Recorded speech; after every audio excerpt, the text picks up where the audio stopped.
warahmatullahi wabarakatuh. Bismillahirrahmanirrahim. Alhamdulillahi rabbil alamin. Wassalatu wassalamu ala asyrafil anbiya'i wal mursalin wa ala alihi wa sahbihi ajma'in. Allahumma inna nas'aluka fahman nabiyyin wa hifzal mursalin wa ilhamal malaikatil muqarrabin. Nawaitu ta'alluma wa ta'lim wa tadhukra wa tadhkir ibtigha'a wajhillah wa mardatihi wa qurbihi wa thawabihi lillahi ta'ala. Yang dihormati para pegawai dan sukarelawan Masjid Negeri Sultan Ahmad 1, tuan-tuan guru, para alim ulama, para habaib, muslimin muslimat, hadirin hadirat, tuan-tuan puan-puan, mudah-mudahan dirahmati Allah sekalian. Alhamdulillah, malam ini kita sama-sama selesai mendirikan salat hajat, bermohon kehadrat ilahi, moga-moga dijauhkan daripada kita sebarang wabak, khususnya wabak yang sedang melanda sekarang ini, virus corona ini. Maka pada malam ini, sementara menantikan masuk waktu insya', kita isi sedikit dengan tazkirah. Tajuk yang akan kita bahaskan, wabak, bala atau ujian. Hadirin hadirat sekalian, sekarang memang kita sedang dilanda ancaman pneumonia ataupun radang paru-paru yang dikatakan berasal dari Wuhan di negara China. Virus corona Wuhan ini dikatakan ada persamaan dengan wabak SARS-CoV sekitar tahun 2002-2003. Dan sejak daripada 9 Januari tahun ini sudah pun ada kematian yang berlaku, dan setakat semalam rekod menunjukkan dah 132 orang mati kerana pneumonia ini. Dan orang yang mengidap penyakit ini setakat semalam 28 Januari sudah mencecah 6,061 kes yang disahkan mengidap, dan di negara kita saja ada 7 kes. Berbagai reaksilah masyarakat bila kita dilanda dengan ancaman pneumonia ini. Sebut pula daripada Wuhan. Wuhan ni tuan-tuan, saya teringat ada satu hadis Nabi SAW pernah menyebutkan. Sebab kalau kita eja Wuhan ni dalam tulisan Arab, waw, he, nun. Ada satu hadis daripada Sauban radhiyallahu anhu, Nabi pernah bercerita, yushikul umamu an tada'a alaikum kama tada'al aklatu ila qas'atiha. Akan tiba satu zaman, kata Nabi, di mana seluruh manusia akan datang mengerumuni kamu bagaikan mereka mengerumuni dulang makanan, kata Nabi. Jadi macam ada kena-mengena saja, sebab penyakit ni mula dengan makan. Geng-geng ni kita tidaklah nak mengata, tapi makan pelik itu yang jadi susah tu. Dia mengumun pada makan. Di Wuhan ada satu Huanan Seafood Wholesale Market. Dia jual di pasar itu segala binatang eksotik yang pelik-pelik. Mereka ni semua yang terbang mereka makan, kecuali kapal terbang dia tak makan. Dan semua yang kaki empat dia kekeh, kecuali meja dia tak makan. Jadi bila jadi begitu, kemudian di hujung hadis tu Nabi sebut, wala yaqdhifannallahu fi qulubikumul wahan. Faqala qailun ya Rasulullah ma mal wahan? Qal hubbud dunya wa karahiyatul maut. Kemudian Allah akan lemparkan kepada kamu penyakit wahan. Bunyi macam Wuhan saja bunyinya. Sahabat bertanya, Wuhan itu apa benda ya Rasul? Kata Nabi, itulah dia, kamu terlampau cinta kepada dunia dan takut dengan mati. Sekarang ni memang semua sedang wahan daripada Wuhan belaka ni. Semua takut mati belaka. Hadirin hadirat yang dirahmati Allah sekalian, mari kita melihat malam ini, adakah wabak yang melanda ini itu adalah petanda kemurkaan atau ujian ataupun teguran? Pertama, barang perlu diingat, apa saja penyakit atau musibah itu adalah petanda dunia semakin penghujung. Apa tanda burung perpat dalam semak kaki tersula? Apa tanda kiamat dekat? Bumi bergolak mengirim bencana. Bencana ini banyak, ada beberapa bentuk. Pertama, bentuknya kegagalan teknologi.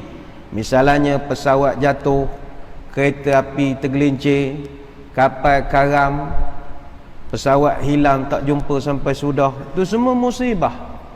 Begitu juga ada bencana bersifat sosial politik, konflik, rusuhan, peperangan, termasuklah penyebaran wabak.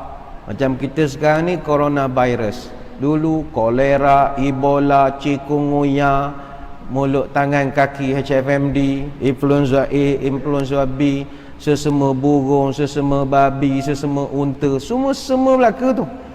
Apa lagi H1N1, denggi dan macam-macam lagi. Itu sebahagian daripada social politik. Dan ada juga bentuk bencana dalam bentuk geologis, klimatologis. Contohnya gempa bumi, taufan, banjir, tsunami. Maka bagi orang Islam, kita dah lama diperingatkan perkara-perkara ini akan berlaku. Tetapi janganlah sampai kita tidak melihat rahmat di sebalik setiap kejadian. Sebab itu mari kita tinjau apa makna musibah. Musibah ini diambil dari ayat Quran. Ma asaba min musibatin illa biiznillah wa may yu'min billahi yahdi qalbah wallahu bikulli syai'in alim. Tidak ada satu perkara pun yang menimpa seseorang melainkan dengan izin Allah, kata Allah. Dan siapa yang percaya kepada Allah, Allah akan pimpin hatinya. Dia menerima kejadian itu dengan tenang dan sabar. Dan ingatlah Allah Maha mengetahui setiap sesuatu. Surah At-Taghabun ayat 11. Sebab itu perkataan musibah diasal dari asaba yusibu musibatan, iaitu apa saja yang menimpa kita, sama ada senang maupun susah. Tuan-tuan yang baru bersara dapat graduity, golden handshake, itu musibah itu. Tapi kita selalu identikkan kalimat musibah dengan kesusahan. Tak, apa saja pemberian, baik, buruk, musibah berlaku. Tuan-tuan dapat bonus, dapat gaji, musibah. Dapat anak, musibah. Kahwin, musibah. Kahwin selagi, lagi musibah.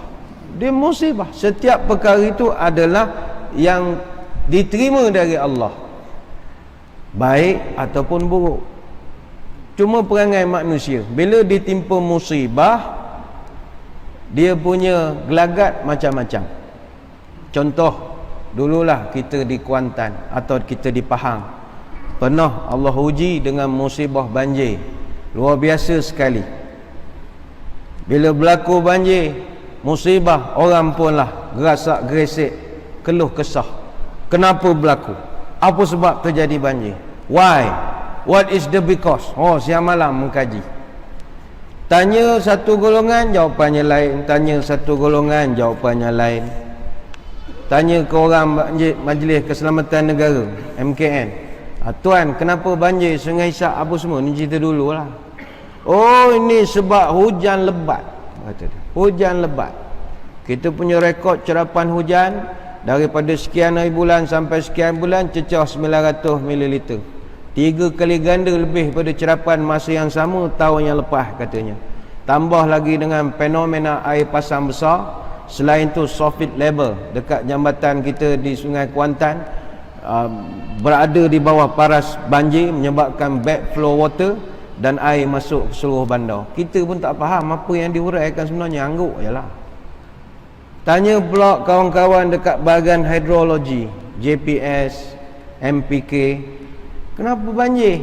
Oh, ini hujan lebat melebihi 60 mm, bermula pukul sekian sampai pukul sekian, berterusan naik 90, dan begitulah seterusnya.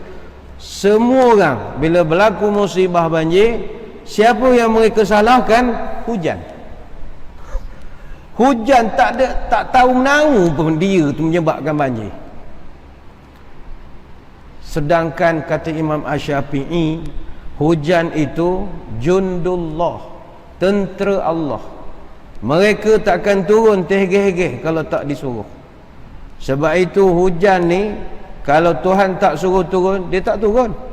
Dan dia bukan nak sangat turun, Allah yang suruh. Maka orang yang menyalahkan hujan, itu menyalahkan yang menurunkan hujan, iaitu Allah. Hujan ni kan rahmat. Dan Allah turun hujan, janganlah kata hujan tu lebih daripada biasa. Tak. Yang maha menurunkan hujan tu tahu sangat sukatannya. Dalam Quran surah Az-Zukhruf ayat 11, Allah tegur pada orang yang suka menyalahkan kuantiti hujan. Wallazi nazzala minas sama'i ma'an biqadar. Akulah yang menurunkan hujan mengikut sukatan, kata Allah Ta'ala. Biqadar, ada kadarnya. Fa ansyarna bihi baldatan mayitan kadzalika tukhrajun. Dengan air hujan itu aku hidupkan bumi yang kering, menjadikan mereka segar, dan begitulah kamu nanti akan dikeluarkan daripada kubur. Artinya hujan ada kadarnya. Sebab itu orang yang mengkaji hujan semua mengatakan hujan ni rahmat. Setiap saat 16 juta tan air diwakkan daripada bumi. Dalam setahun ada 513 juta tan air yang Allah kitarkan semula.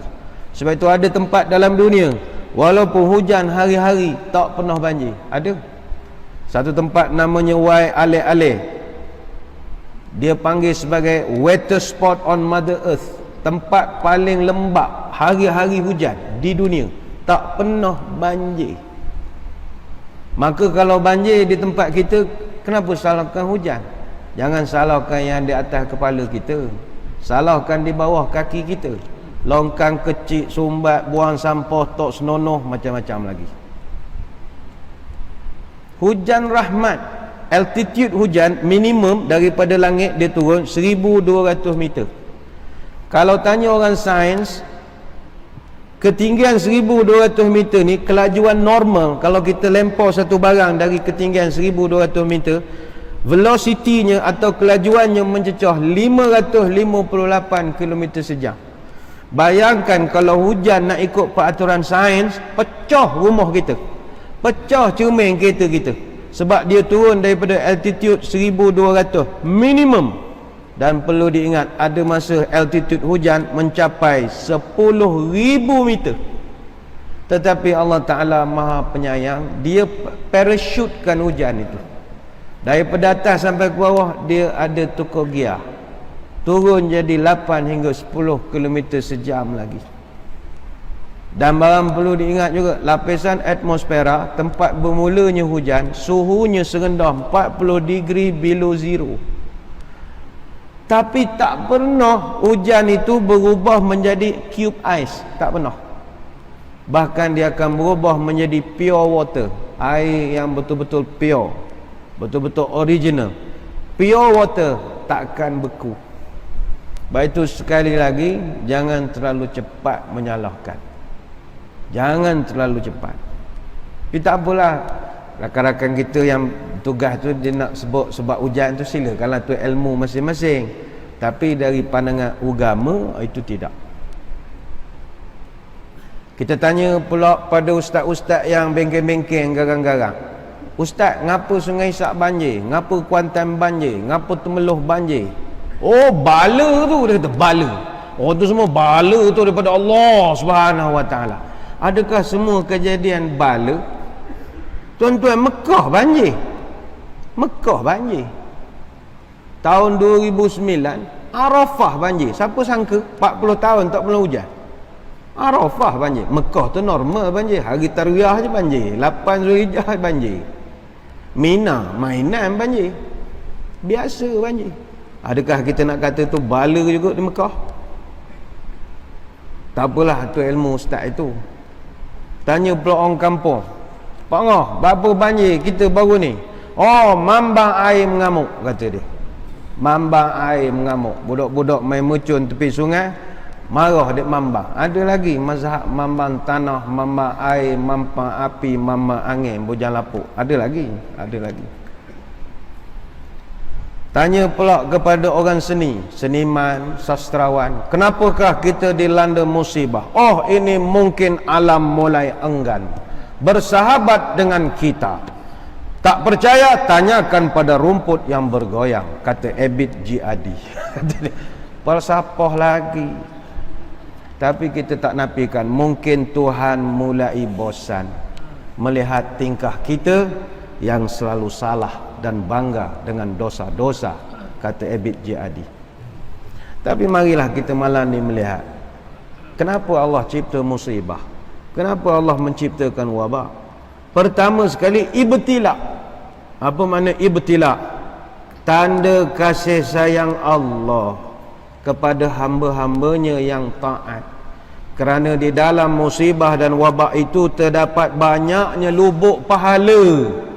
Banyak lubuk pahala. Kalau mati, mati syahid, pahala sabar, pahala redha, pahala qanaah, pahala pemaaf, macam-macam. Kenapakah Allah uji? Diberikan ujian untuk pada orang baik-baik supaya naik kelas. Kita kalau sekolah Arab dulu, tak lulus periksa, tak boleh naik kelas. Sama jugalah universiti, kolej, diploma, ijazah, tak lulus semester pertama, tak boleh naik semester 2. Mesti ada ujian baru naik. Mana boleh menono je naik tiap-tiap semester? Tak boleh. Jadi orang beriman pun sama. Alif lam mim. Ahasiban nasu ay yutraku ay yaqulu amanna wa hum la yuftanun. Alif lam mim.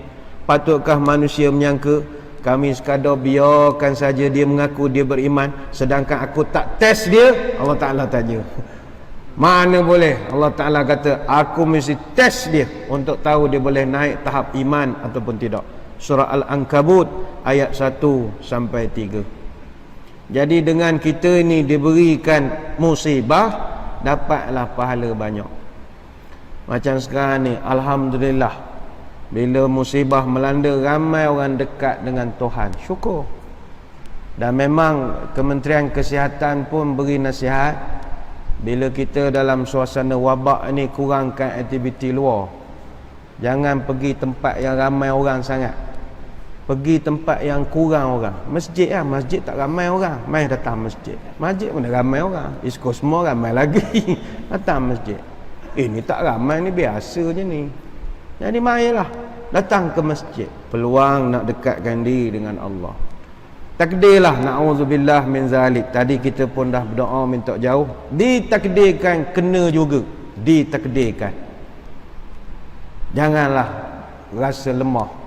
Kerana sakit itu sunnatullah. Allah nak memberi, nak mengangkat darjat.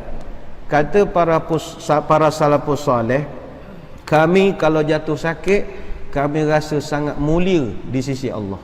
Dia rasa megah kalau sakit. Kalau kita sakit, kita jadi down, kita rasa lemah saja. Tak, orang salafus saleh dia rasa mulia bila sakit. Kenapa? Pertama, orang yang sakit confirm Allah ampunkan dosa. Ma min muslimin yusibuhu adhan illa hatallahu anhu khatayahu kama tahatu warakus syajari. Hadis Bukhari. Mana-mana orang Islam yang ditimpa penyakit, maka Allah akan gugurkan dosa-dosanya seperti pokok menggugurkan daun-daunnya. Bukhari. Jadi orang salafus saleh dia suka sakit, dia tidak cari penyakit. Tak, takdir sakit dia tidak rasa inferiority complex, tak ada. Dia rasa mulia. Dan doa orang yang sakit sangat mustajab. Orang yang sedang sakit, idza dakhalta ala maridin famurhu ayyad'u laka fa inna du'aahu ka du'ail malaikah. Hadis Ibnu Majah. Kalau kamu berjumpa dengan orang sakit, suruh orang sakit tu doa untuk awak. Sebab doa orang yang sakit itu sama seperti doa para malaikat. Payah pula ya. Biasa kita ziarah orang, kita doakan orang sakit. Sejak balik ceramah jadi terbalik pula, dia pula suruh orang tu doa. Tapi mustajab doa orang yang sedang sakit ini. Sebab kenapa doanya mustajab? Kerana dosanya gugur. Dia sakit, dosa gugur. Orang yang tak ada dosa macam bayi baru lahir. Sangat mustajab doa mereka. Itu yang pertama, ibtila. Tanda kasih sayang Allah untuk nak beri kita banyak pahala. Pahala sabar bila sakit, pahala ikhtiar mencari ubat, itu juga pahala. Yang kedua, kata ulama, Musibah ini Allah berikan sebagai kifarah. Kifarah ini adalah tebusan untuk menghapuskan dosa-dosa lama kita. Wa akhasnahum bil azabi la'allahum yarji'un. Surah Az-Zukhruf ayat 48. Dan kami timpakan mereka dengan pelbagai azab musibah supaya mereka ingat dan bertaubat. Surah Az-Zukhruf ayat 48. Kita alhamdulillah sejak datang keluar masjid, masuk masjid ni, umur kita sekarang ni alhamdulillah, mudah-mudahan Allah ampunkan dosa-dosa kita. Tapi ada mungkin dosa zaman-zaman dulu, zaman rok kapok, zaman pok ye yang mungkin Tuhan masih lagi belum delete lagi. Jadi dengan kita ini ditimpa musibah, dia hapus kira semua. Dengan itu caranya. Siapa sini tak pernah buat kesilapan-kesilapan yang dia tak sangka kesilapan tu penting untuk dihapuskan. Contoh, sini ramai naik kapal terbang. Siapa sini pernah ambil selimut dalam kapal terbang? Kena pulang. La ilaha illallah, mana boleh ambil? Bantai kecil kena pulang. Speaker earphone kena pulang. Gerpu sudu kena pulang. Alhamdulillah lagi majalah Going Places kena pulang. Ini dok panduan kecemasan tu pun dia bawa balik je. Dengan bekas-bekas muntah tu bawa balik. Ni apa pesel orang naik kapal terbang, licin kursi tu dia ambil. Senarai filem bulan tu pun dia ambil juga. Hot shopping dia ambil semua. Saya pernah jumpa dulu masa zaman belajar Mesir dululah, turun kapal terbang. Ada orang kata kawan ambil sudu. Saya ingat sudu. Kawan ambil bantai. Datang member seorang, kawan ambil life jacket. Life jacket tu dia kebasnya. Tak tahulah jadi ustaz ke tidak kan tu. Tapi macam mana nak mulang ke Malaysia Airlines? Jabat dia di Kuantan tak ada dah Malaysia Airlines. Dulu ada juga kat sebelah hospital Muib tu. Jadi itu Tuhan bagilah awak demam sikit sebanyak. Nak mengapakan dosa mengambil majalah dalam kapal terbang. Itu satu contoh saja. Belum lagi orang ngambil buah rumah orang zaman dulu. Jadi kalau Tuhan beri sikit sebanyak, tuan-tuan pun rasa mulia juga. Ya Allah, ni nak apakanlah. Macam tuan-tuan ni dah kerak pergi masjid, lagi cepat kena kifarah kalau buat benda tak senonoh. Contohnya katalah bulan depan ada rodong-rodong ajak main golf ke Jakarta ke mana ke, kita pun pergi. Main golf tak ada masalah. Masalah yang KD perempuan tu yang masalah. KD ya pak, di sini pak, nyaman pak, ya pak. Awak tu orang masjid. Balik Kuala Lumpur, demam lah jawabnya. Kenapa demam? Kafarah. Dia nak clearkan. Bukan main golf Jakarta, tak betul. Tak. Kafarah. Supaya hapuskan kesalahan itu. Yang ketiga kata ulama, musibah barulah bertaraf bala. Itu ada bala. Biasanya diberikan kepada orang sebagai hukuman di dunia supaya di akhirat tak berat sangat hukuman dia. Telah pun dia ni dihukum separuh, penghabisannya nanti di hari akhirat. Fa in yatubu yaku khairan lahum wa in yatawallaw yu'adzibhumullahu 'adzaban aliman fid dunya wal akhirah wa ma lahum fil ardi min waliyyin wala nasir. Surah At-Taubah ayat 74. Kalau mereka bertaubat, mereka dapat kebaikan. Kalau mereka degil, aku akan seksa mereka dengan azab di dunia dan di akhirat, kata Allah. Jadi ada dua. Untuk orang-orang macam ni, Allah akan hukum di dunia, akhirat habiskan sikit lagi. Biarlah begitu, daripada hukum terus di akhirat lagi sakit. Kalau dah di dunia sikit, mudah-mudahan ringan bila berada di alam akhirat. Maka bila kita ditimpa musibah, janganlah keluh kesah. Cuma dalam konteks penyakit berjangkit ataupun wabak, kita selaku orang Islam ada cara. Kita bersabar, kita doa. Ada dalam WhatsApp orang hantar kunyah jintan hitam, habah saudak, macam-macam lah untuk nak menghilangkan, terpulang pada masing-masing. Tapi dari segi pekah, dalam konteks pemerintah itu ada hak utama mereka untuk menjaga-jaga dalam persoalan penyakit berjangkit. Pertama, kata ulama, Nabi SAW dia mengakui bahawa memang wujud penyakit berjangkit. Mana kalau ada orang kata tak penyakit mana berjangkit, dak, izin Allah berlaku. Memang, tapi kewujudan infection itu wujud. Baik itu dalam hadis dari Abu Hurairah, Nabi pernah beri amaran, wa firra minal majzumi kama tafirru minal asadi. Larilah kamu daripada orang yang ada penyakit kusta sebagaimana kamu lari bila nampak singa, kata Nabi. Hadis Bukhari. Jadi Nabi minta umat dia berhati-hati bila berjumpa dengan orang yang ada penyakit berjangkit. Itu ada, premisnya ada. Cuma jangan takut tak tentu arah. Orang kita sekarang sehari dua ni mentang-mentang penyakit ni dari Wuhan, China, nampak orang Cina pun lari juga. La ilaha illallah, ada masalahnya. Pergi ke kedai nampak orang Cina, terus kona. Orang Cina dengan orang China lain. Ada setengah tu 5 kohi pakcoy dia tak makan. Tak berani dia. Kontraktor tu beri berkotak-kotak, sebiji pun dia tak makan. Ngapa tak makan?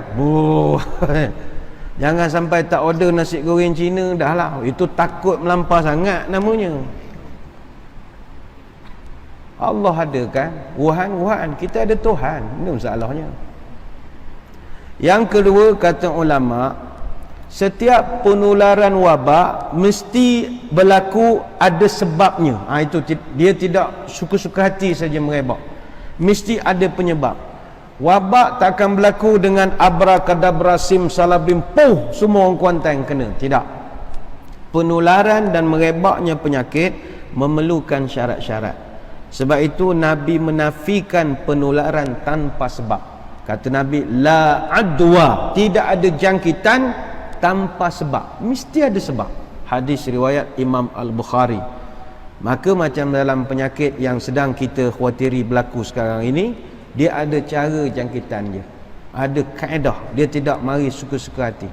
Dia penyakit jangkit ni ada dalam melalui makan minum, ada darah, pemindahan darah, suntikan macam-macam, ada melalui hubungan jenis, macam-macam pesen lah. Kongsi buah gigi ada tak penyakit apa-apa? Ada, ramak tak berjumpa. Sakit gusi, mungkin berjangkit, macam-macam. Itu yang kedua. Yang ketiga, kata ulama, dalam keadaan yang diperlukan ataupun darurat, orang yang sihat boleh duduk bersama dengan orang yang sedang sakit berjangkit ini dengan dia menyerahkan dirinya kepada Allah. Sebagai contoh, sekarang ni kita ramai saudara-saudara, kawan-kawan kita yang sedang bertanggungjawab untuk nak berhadapan dengan wabak ini di barisan depan, iaitu pihak kesihatan. Kalau di hospital Sungai Buloh dan macam-macam lagi, itu tempat kuarantin, mereka memang terpaksa berhadapan dengan pesakit. Macam kita lari, macam dia orang, kalau lari siapa nak menjaga? Tapi dalam satu hadis Nabi ajar, kata Jabir bin Abdullah, anna Rasulullah akhaza biyadi majzumin fa'adkhalahu ma'ahu fil qas'ati thumma qala kul bismillahi siqqatan billah wa tawakkulan alaih. Kata Jabir bin Abdullah, Nabi pernah pegang tangan satu orang pesakit kusta. Nabi pimpin tangan dia, Nabi ajak dia makan dalam satu bekah. Kemudian kata Nabi, makanlah, sebutlah nama Allah, berpegang teguhlah dengan Allah dan serah diri kamu bulat-bulat pada dia. Hadis riwayat Tirmizi. Jadi kepada saudara-saudara kita yang sedang bertugas di barisan hadapan untuk menyantuni pesakit-pesakit, orang yang sedang di kuarantin, kita doakan mereka selamat daripada dijangkiti wabak. Pekerjaan mereka sangat mulia di sisi Allah, tapi serahkanlah diri kepada Allah bulat-bulat. Moga-moga tidak terkenalah penyakit itu. Terima kasihlah pada mereka kita ucapkan. Yang keempat, fiqh mengajarkan pengasingan pesakit berjangkit daripada orang yang sihat. Isolation. Itu ada dalam kaedah. Nabi mengajarkan dalam satu hadis, la yuridu mumridun ala musihhin. Pesakit yang sedang menderita penyakit berjangkit tidak boleh datang berjumpa orang yang sedang sihat segar bugar.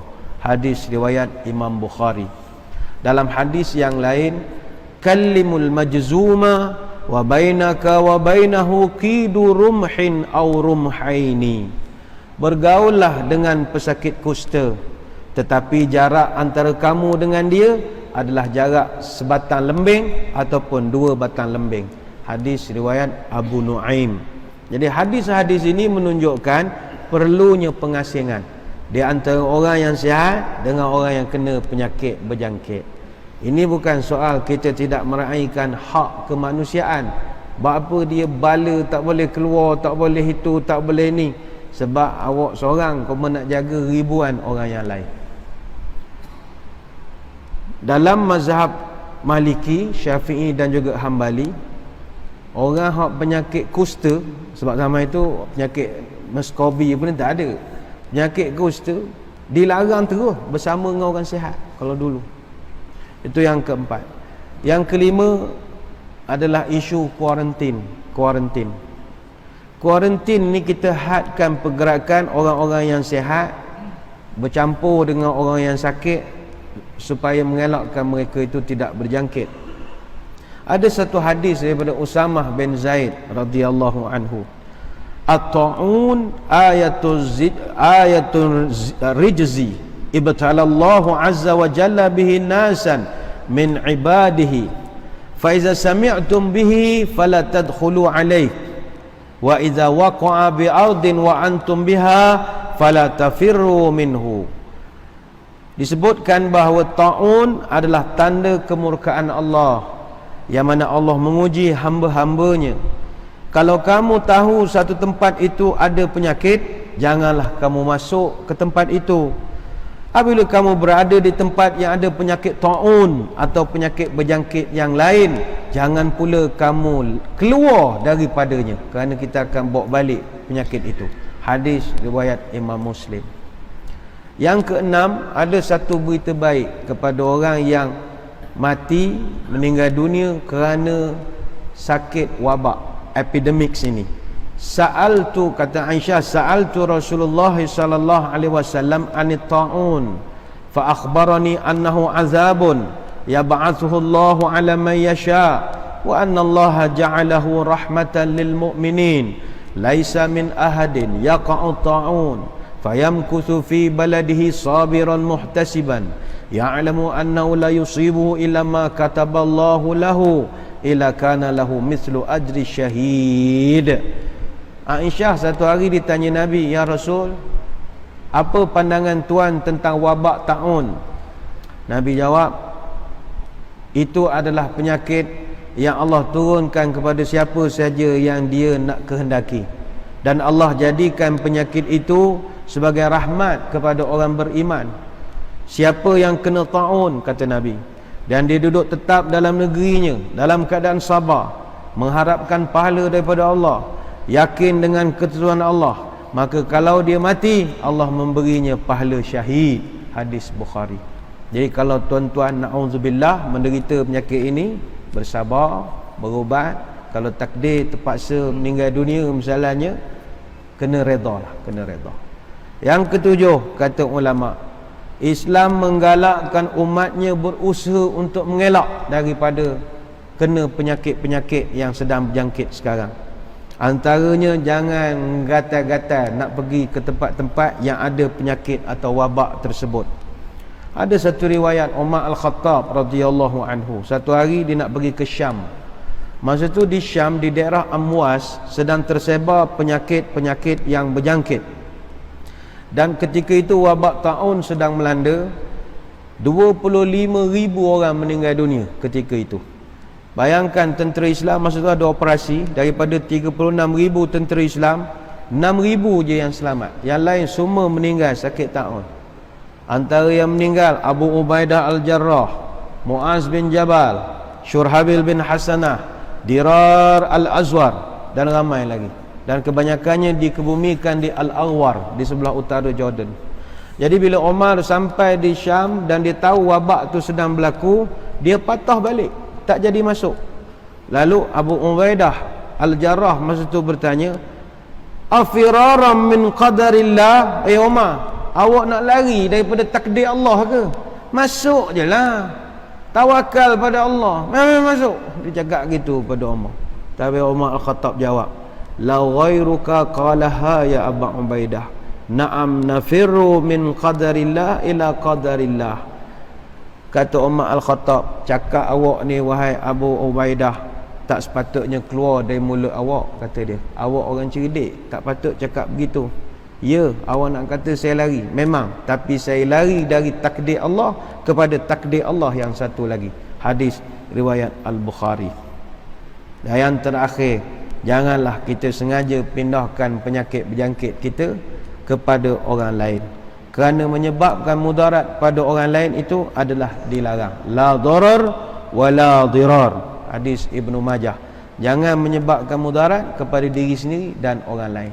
Jadi kepada pihak pemerintah kita ucap terima kasihlah kerana mengambil keputusan untuk mengurangkan kemasukan dan sebagainya lagi, kerana ini bertepatan dengan kehendak agama.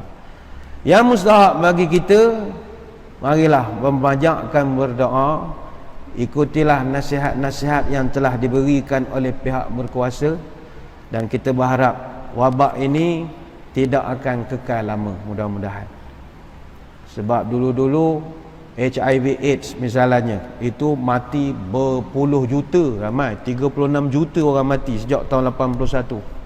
H3N2 tahun 68, 1 juta orang meninggal. Guangzhou China flu H2N2 tahun 56 sampai 58, 2 juta orang mati. Wabak kolera tahun 1911 dari India, 800,000 orang mati. Kita berdoa pada Allah tidak berlaku lagi lah. Dengan teknologi perubatan yang ada, mudah-mudahan boleh diselamatkan. Sekadar itu sembang-sembang pada malam ini. Sekali lagi nak dimaklumkan, pada minggu hadapan kelas imam besar malam tidak ada, kerana kita akan mengundang seorang penceramah, Al-Fadhil Ustaz Fauzi Mustafa, Juz Tok Guru akan menyampaikan ceramah hari Rabu depan pada 5 hari bulan. Ceramah bertajuk Ujian Allah. Kemudian esoknya hari Khamis kuliah duha, Profesor Madya Dr. Sharifah Hayati Syed Ismail akan bawakan tajuk Sri Kandi Dambaan Syurga. Dan pada malam Jumaat 6 hari bulan, ceramah dari Al-Fadhil Ustaz Syed Nur Hisham Tuan Padang bertajuk Fastabiqul Khairat. Mohon diwar-warkan dan disebarkan. Dan minggu depan kita ada Mahrajan Karnival Masjid Negeri. Marilah datang beramai-ramai 5, 6, 7 hari bulan Februari. Finalenya, grand finale 7 hari bulan hari Jumaat. Ceramah daripada gandingan 2 orang terhebat Nusantara. Maghrib sampai Isyak Ustaz Azhar Idrus. Selepas solat Isyak Dr. Abdul Samad atau Ustaz Abdul Samad. Sekadar itu kita tutup majlis dengan doa, moga majlis diberkati. Bismillahilladzi la yadurru ma'asmihi syai'un fil ardi wala fis sama' wa huwas sami'ul alim. Allahumma inna nas'aluka al-'afiyata fid dunya wal akhirah wa na'udzu bi kalimatillahi tammah min syarri ma khalaq. Ya Allah, kami mohon kepadamu keselamatan di dunia dan di akhirat.